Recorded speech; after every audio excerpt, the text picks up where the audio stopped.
A paz do Senhor Jesus Cristo, amada igreja do Senhor Jesus Cristo. Uma pessoa me perguntou como que eu fazia para ler a minha Bíblia, né? Um irmão queria que eu tirasse essa dúvida.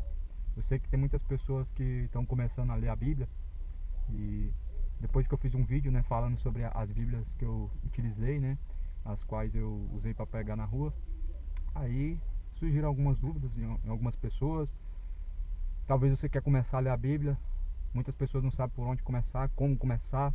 Bom, é muito simples a forma que eu leio a minha Bíblia, e eu quero passar para os irmãos da forma mais simplificada possível. Tá aqui, ó, tem uma Bíblia aqui, vou virar aqui para os irmãos ver. Aqui, ó, tem uma Bíblia aqui. Eu vou explicar para os irmãos como é que eu faço.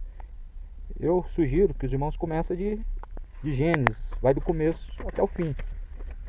A não ser que haja alguma dificuldade para compreender, né, que tem coisas no Novo Testamento que Deus estava falando para um povo específico, tipo assim, por exemplo, quando Deus falou, por exemplo, para Salomão, por exemplo, levantar a estátua de anjos, colocar no templo e tal. Tem umas partes que Deus manda matar um povo, né, numa guerra. Deus, ele na verdade estava falando de uma forma direta e específica para um povo. Então, se você tem dificuldade de entender essas coisas no Antigo Testamento, eu sugiro que vai já direto para o Novo Testamento. Comece de Mateus, lê todos os evangelhos, né? Tem gente que prefere começar de João, mas vamos do jeito que eu leio a minha Bíblia. Eu comecei de Gênesis, aí eu fui lendo, eu leio assim de 5 em 5 capítulos, certo? Você lê um capítulo, você lê 2 capítulos, lê 5 capítulos e para no 6. Quando você parar no 6, você marca no 6, né? Marca a sua Bíblia. Quando você for ler, você volta lá de novo e vai seguindo, né? Vai seguindo de capítulo em capítulo até o final, que é Apocalipse, entendeu? É assim que eu comecei a ler minha Bíblia. De 5 em 5 capítulos, até o fim do ano você leu a Bíblia todinha de Gênesis e Apocalipse, tá? Talvez termine até antes de dezembro, se começar agora em janeiro. É assim que eu faço. Agora a questão de entender algumas coisas, né? Tem palavras que é meio difícil de entender, tem palavras que é uma linguagem mais antiga, né? E de fato tem umas Bíblias que até dá uma interpretação atual, só que elas não são tão confiáveis. Não são tão confiáveis porque foge muito do contexto, né? As traduções que eles utilizam.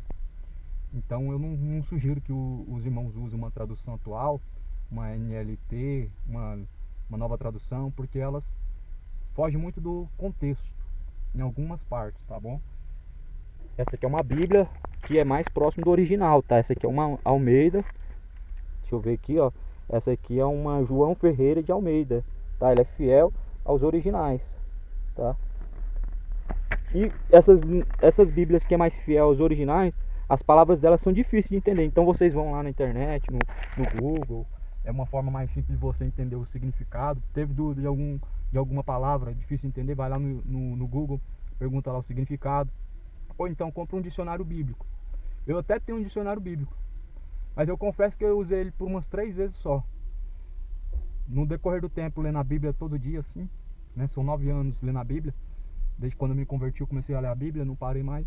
Então a gente acaba entendendo as palavras, se familiarizando, né? Porque no começo é normal a gente ter essas dúvidas sobre tradução, sobre significado de palavra. Aí a gente vai procurar o significado dessas palavras, depois a gente vai memorizando o significado dessas palavras e vai ficando mais fácil de entender, tá bom? Então é assim que eu leio minha Bíblia. Eu abro ela, eu leio de 5 em 5 capítulos, tá bom? Como eu já estou familiarizado com ela, eu sei o significado da maioria das palavras que eu leio, e eu entendo o que eu leio, porque eu, de fato, eu creio que Deus abre o nosso entendimento e Deus nos dá sabedoria, né? Claro, se o Espírito Santo de Deus não nos ensinar, não adianta de nada. Se a gente não buscar no Senhor compreensão, discernimento, não adianta de nada, tá bom? Mas essa é a dica que eu dou. Compre um dicionário bíblico, que é a forma mais tradicional, né, de se estudar os significados das palavras que a gente não entende, ou então utiliza o Google mesmo para ter essa compreensão das palavras difíceis que a gente não entende, tá bom? Deus abençoe os irmãos, estamos aqui agora para pregar a palavra, vamos anunciar o evangelho aqui, né? E quem tem ouvidos para ouvir que ouça. O tempo tá meio corrido aqui, né? Por isso que eu fiz esse vídeo aqui dentro do carro mesmo.